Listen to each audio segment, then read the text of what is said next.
అభ్యాసి మనస్సులో సహకార భావం ఉత్పన్నమైనప్పుడు అతడు శరణాగతి యొక్క మొట్టమొదటి దశకు చేరినట్లు అవుతుంది. దేనికైనా నీవు ధైర్యంగా ఒక నిర్ణయానికి రావాలి. దృఢ సంకల్పంతో లోపలికి అడుగు వేయాలి.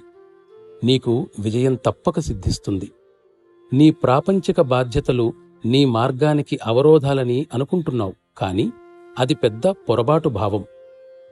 మనం ఈ ప్రాపంచికము, పారమార్థికము అనే ఈ రెండింటినీ ప్రక్కప్రక్కనే జతగా తీసుకొని ముందుకు సాగాలి. ఈ విషయంలో నా గురువర్యులు ఒక ఆదర్శమూర్తి. నేను కూడా వారి అడుగుజాడల్లోనే నడుస్తున్నాను. ప్రాపంచిక విషయంలోనైనా సరే, లేక దైవ సంబంధమైన విషయంలోనైనా సరే, వైరాగ్యం అంటే కర్తవ్యాన్ని నిర్లక్ష్యం చేయాలని అర్థం కాదు.